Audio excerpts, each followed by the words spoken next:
l'homme, par définition, il est un peu limité lorsque on augmente les dimensions. C'est-à-dire aujourd'hui, si je vous dis, OK, tracez-moi par exemple un repère avec 3 dimensions, vous allez pouvoir le faire. Si je vous dis 4 dimensions, là, vous allez commencer à réfléchir. 5 dimensions, vous allez être perdu.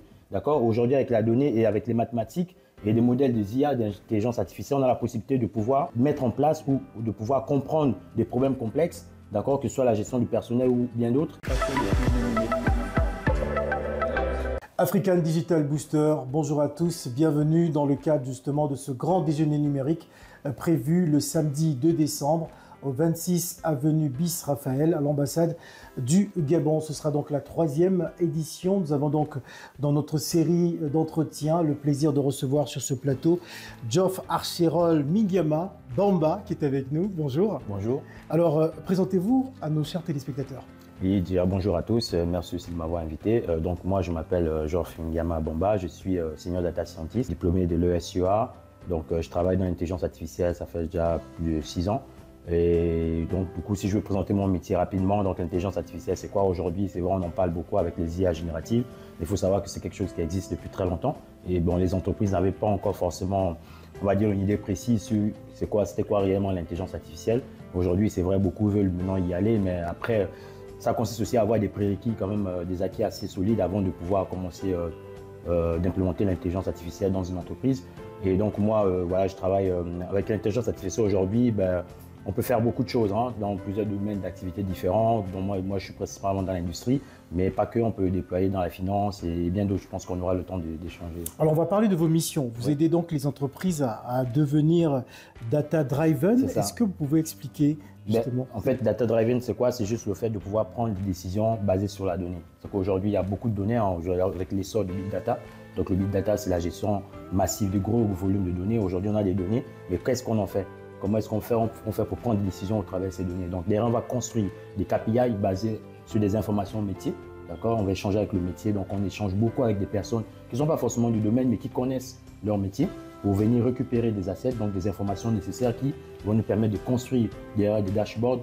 Donc, le data driven, c'est vraiment ça. C'est vraiment prendre des décisions basées sur la donnée qu'on analyse un peu plus. Très bien. Parlons à présent de la thématique que vous allez aborder le 2 décembre, l'exploration des méthodes d'apprentissage automatique pour détecter des anomalies dans l'ensemble des données complexes.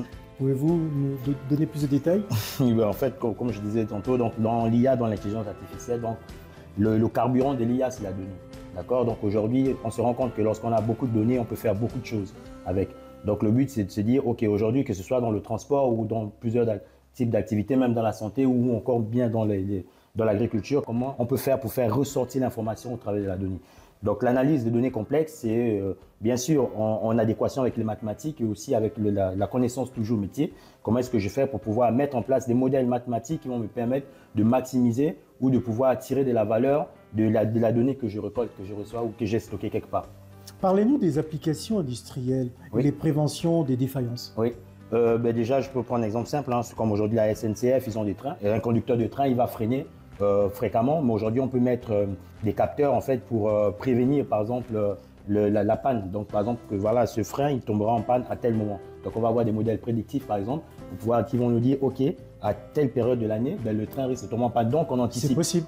On change, oui. Très bien. On a ça dans les avions, on a ça partout. Dans l'industrie, dans les pompes. La pompe qui va alimenter, par exemple, je sais pas, une usine, derrière, on met des modèles prédictifs qui vont nous dire, OK, vu les données du passé, comme je reviens toujours sur la donnée, donc plus on a la donnée, plus on sait comment ça s'est passé dans le passé, et donc on va pouvoir anticiper l'avenir. Parlez-nous de cette deuxième thématique que vous allez aborder, l'utilisation de l'intelligence artificielle pour identifier les inefficacités des processus opérationnels. Ce qui se passe, c'est que l'homme, par définition, il est un peu limité lorsque on augmente les dimensions. C'est-à-dire aujourd'hui, si je vous dis, OK, voilà, tracez-moi par exemple un repère avec 3 dimensions, vous allez pouvoir le faire. Si je vous dis 4 dimensions, là vous allez commencer à réfléchir. 5 dimensions, vous allez être perdu. D'accord? Aujourd'hui, avec la donnée et avec les mathématiques et des modèles des IA, d'intelligence artificielle, on a la possibilité de pouvoir mettre en place ou de pouvoir comprendre des problèmes complexes, d'accord, que ce soit la gestion du personnel ou bien d'autres. Alors, Geoff Archerol, est-ce qu'on peut dire que l'intelligence artificielle, c'est l'avenir? Peut-on dire?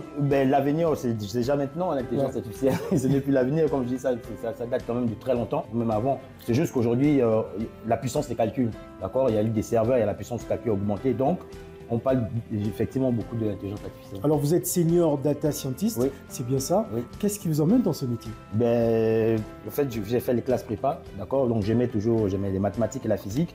Quand je suis arrivé en école d'ingénieur, donc en école d'informatique, je me suis dit, je veux toujours rester dans les mathématiques. Et donc, il fallait que je cherche un métier. Et j'ai vu, en regardant sur Internet, que les profils qui s'orientaient vers la data science, c'était des mathématiciens ou des physiciens. Je me suis dit, ça c'est quelque chose qui peut m'intéresser. Et je suis rentré dedans. Et puis aujourd'hui, je suis dedans, j'accompagne des gens.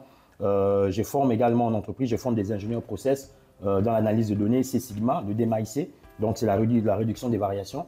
Donc, moi, je vous invite vraiment de venir massivement, venir apprendre, venir prendre des contacts. Voilà, Geoff Archirol Migama Bamba, notre invité qui vous invite le 2 décembre au 26 avenue Bis Raphaël pour ce grand déjeuner numérique, 3e édition Africa Digital Booster. À bientôt.